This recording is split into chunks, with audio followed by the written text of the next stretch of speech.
Okay, Les, so here we are in your workshop, and it's been about, I don't know how long, 3 or 4 months since we were last here, and this is your RD250 that we saw at that time, but you've now done a lot more on it, and it's actually now being pushed to one side so we can see the other side of it, which we couldn't see before. So yeah, the ramp's on wheels, so yeah, you can move it around a little bit. Move it around to work on the bike. And I think last week I was here, you were working on your rebuilding an oil pump. I was. From like 3 or 4 different parts. I had 3 or 4 pumps. I've used the best one and rebuilt it. Right.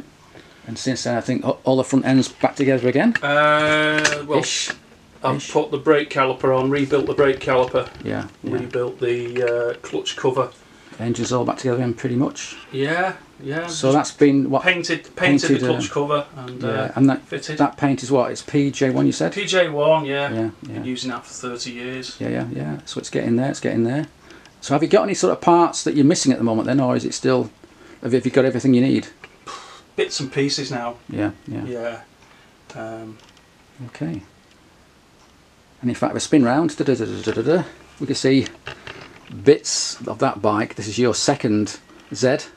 Yeah, another Mark II with ZRX 1200 front and back end going in it. Yeah, and that bodywork is from the original bike. From the original Supercharged bike. Yeah, that you've kept in your shed or in your loft for, I don't know, 30 odd years, whatever. Yeah. Okay. Nice set of flat slide carbs in that big cardboard box there. Oh yes, very nice. So they're going on the 1400 motor. Yeah, and there's some powder coated bits there. That I think that was done by Triple S. Yeah, they do all my powder coating. Yeah, me too. Right, okay, well, the reason why I'm here actually is not to look at all them, although that's great. Look at some folks over there, look. And your rather nice RD. It's to see what's behind it, which we saw last time, which is your Supercharged Z1. I'll move this ramp out the way. Okay, so we'll move this out the way, and then we can look at it in more detail. Okay, so what we're looking at today is the progress, or lack of, or whatever, on your new exhaust system. Yes. And I happen to know that this is not the same exhaust, or at least the starting exhaust that you had last time, because you've changed the tubing, haven't you, I think? 1 3/4 it was. Yeah. I've now took it down to 1.5 inches, so Jeff has made these stubs and billet clamps. So it needed new clamps, new stubs, new all new tubing, obviously. And what was the reason for changing it then? Well, I believe that the original exhaust, which was for a Pro Stock engine, the header pipes are too big in diameter. Right. I didn't think it'd be a problem on a supercharged bike, but apparently it is. And you need more airspeed, so you've got to go smaller on the diameter of the header pipe. Right. Plus, it gives me more ground clearance underneath. Yeah, I mean, you've got, as it turns out, a deep sump, haven't you? Yeah. So with those pipes run beneath the sump, then obviously it's getting pretty low. And the bike's already 2 inches lower than it was originally. Yeah, okay. And obviously with the thicker pipes, it makes it more difficult to sort of find a space for them all to go on. So, you've now changed tune a little bit, or changed the pipes to 1.5 inch, and we can see that great long one there that's been welded out of pieces. Yeah, that's number 1. That's number 1. So I believe it's going to have like a 4x4 with no baffles, or no, maybe baffles, but no big silencers on it. No silencer, just a baffle inside each tube at the end. Yeah. Okay, so let me just now look beneath the engine, and we can see how that's going to all come together. Okay, so you're just holding on that pipe now, and we can see beneath the sump you've got that clamp that clamps them all together. Yeah. And I think actually I might have a video of that being made. I'll go and see if I've still got it when Jeff was making it.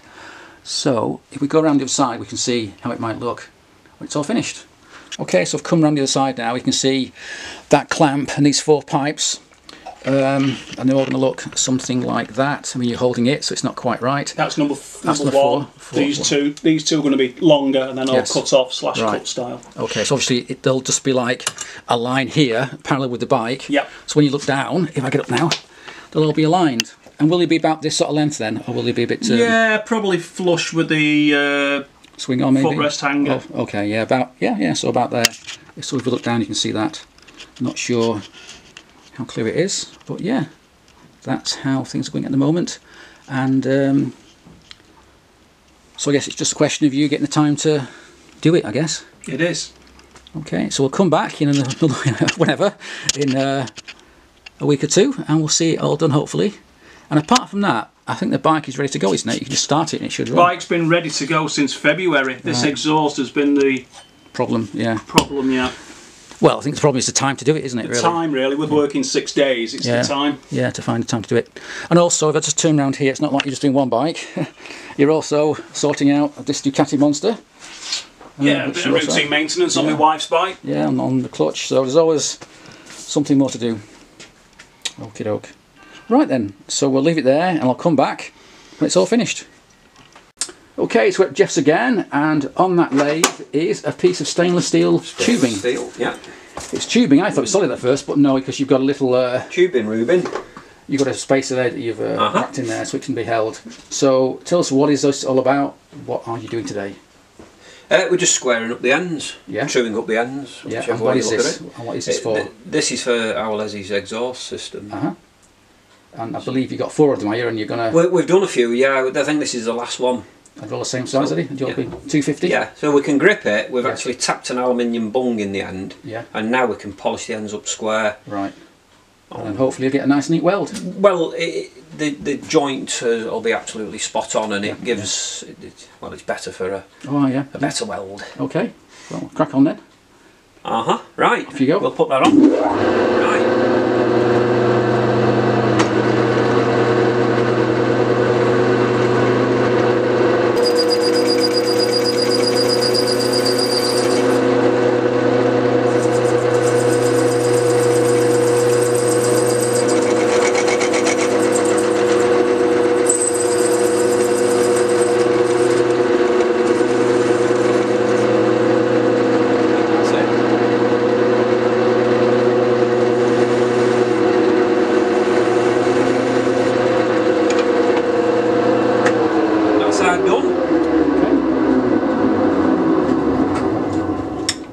Right, so there's the bung you've got in there, which will be tapped in and then tapped out again, I guess. Yep. Okie doke. And that's how you hold it in place.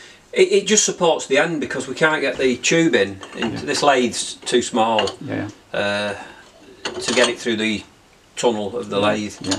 Whereas my other one, that is not in service at the moment, would do the job.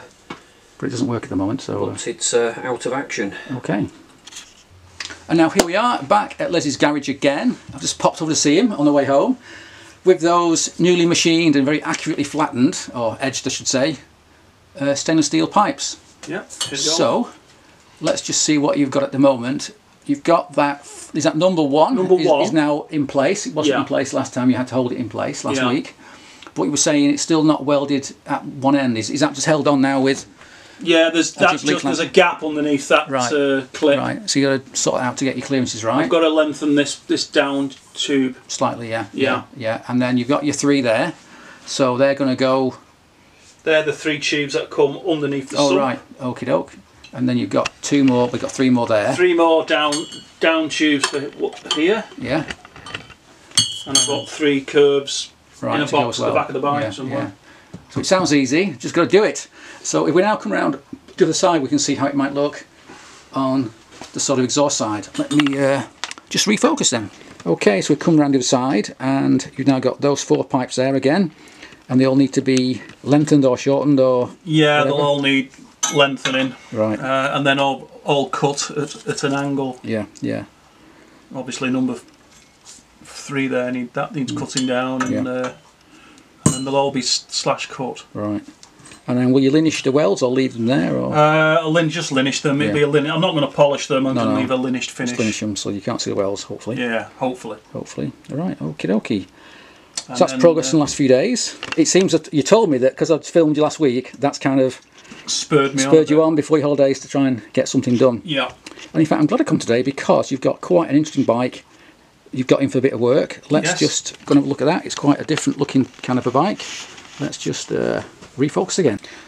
So here's something a bit different. It's a Kawasaki Z1,000. What year is it? 2005. Yeah, with quite a lot of work done to it. I see it's got an extended swing arm.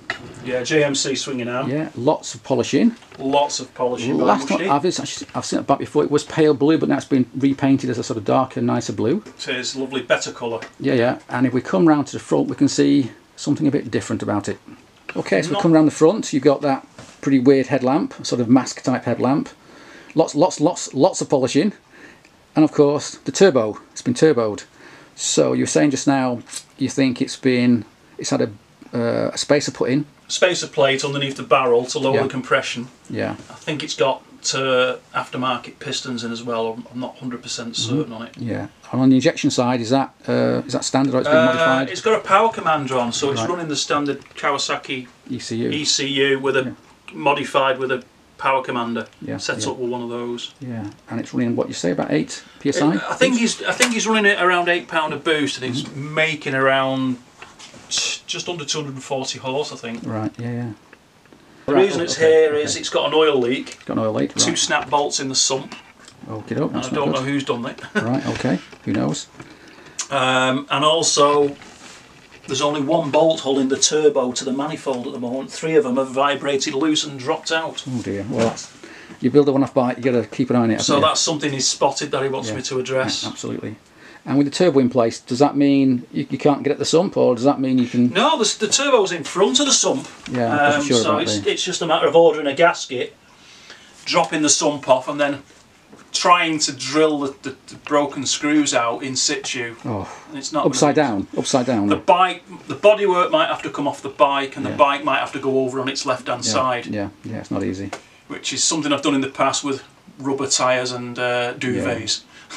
Yeah, but and the bike rests on the rubber and the duvet over. It's not a ideal situation, is it? But if you don't do that, you've got to take the engine out, which is oh, I don't want to do that. No, I'm sure. I mean, there is a way of possibly getting it on a ramp like this, with the tyres on the edge of the ramp, so that the sump overhangs. Oh yeah, and you can get in there, but still, it's not. So it's very hard to drill a hole accurately. It's a push. This might have to come off the ramp and that go on the ramp. Yeah, well, we'll see.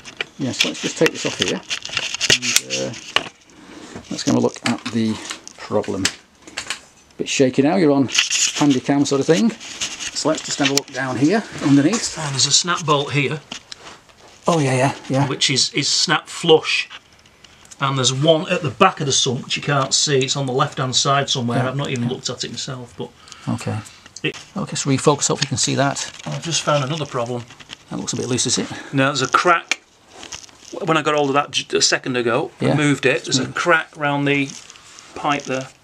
Oh yeah. You can see that? Yeah. That's something else I've just spotted. It's strange that's gone. It's quite a short little pipe. You wouldn't have thought it would. Vibration would cause it to crack. Yeah. Needs some sort of help, doesn't it? Really, a bit of support. So that needs sorting out. The joys of one-off custom bikes, performance bikes. I'm very surprised it hasn't got a speedometer on it though. Very surprised. Yeah. Well, with a turbo, Or even a rev counter. No.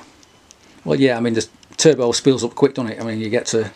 It is a road bike, so we should have them on. Yeah. I mean, I take it it's got a rev limiter built into the ECU, so it wouldn't go beyond that point. I don't know whether the rev limit has been lifted or not, or whether it's running the standard rev limit. Don't know. Oh well, very interesting. And there's your RD we saw last week. Yeah, I've done a little bit of work on that as well. Yeah. Mainly getting the pattern seat to sit on the frame. Yeah. And cleaning up the hinges and the latch. Yeah. Painted engine cases. Yeah, satin black. PJ1 again. Yeah, many hours of rubbing down. And so I've got it. Yeah. And that's been done. That's the next one to do. Oh God, let me just get close to that. Okay, so there's your engine cover, case cover. Left-hand cover, yeah. So that's going to now be rubbed down and painted with your PJ1. Yeah, I'm going to have to probably use just like that. Yeah, it's going to look nice like the main cover there. Yeah. The thing is, when folks see it, it's like, oh, you must have had it all done so professionally and whatever, and blah blah blah. No, you've not. It's just a lot of time. Hours of rubbing down until your fingernails fall off. Yeah, that's it. Oh, the joy of it. Yeah. Oh well, not too far now, I mean, other than the paintwork. I had a problem with the seat.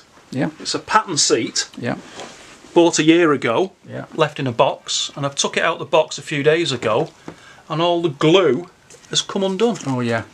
So that'll want re-gluing and clipping while the glue goes off. You reckon that might because it's been sat in a warm... It might just been cheap glue, or wherever it's been made. It might be made in India, I've no idea, but no ideal. The glue all wants redoing with proper glue. Yeah.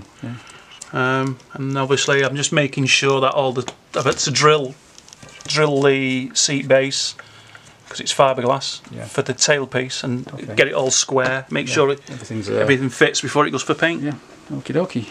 So that's that. Ongoing. Okie doke.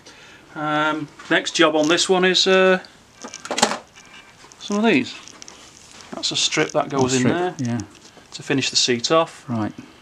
This is an original one. And how is that fastened to the seat? It has pins that slide through a hole here. Oh yeah. And slide along, and you drill. You got to drill through, or use a hot iron probably, and then they just clip on from the inside with speed clips. Right. But these are no longer available from Yamaha. No, so you've got to reuse them. That's a left-hand one, the sided because of this curve. Yeah. But apparently Yambits do pattern ones of these. I don't know how good they are. No. So have you only got one then? You've not got two? I haven't got a pair, no, I've only got one original. And there is a crack in it, so it does want welding and sorting. There is a crack there. Yeah. And it's quite corroded here, so whether it can be saved or not, I don't know. No. Well, I guess it depends how much those spare ones are, or replica ones are. I can't remember off the top of my head. They are available from Yambits as a pair, but again, they might be made in India or somewhere where the quality's not brilliant. Yeah, well, slow but sure. Yeah, it's getting there. It's getting there. Okay, well, this was a very quick visit.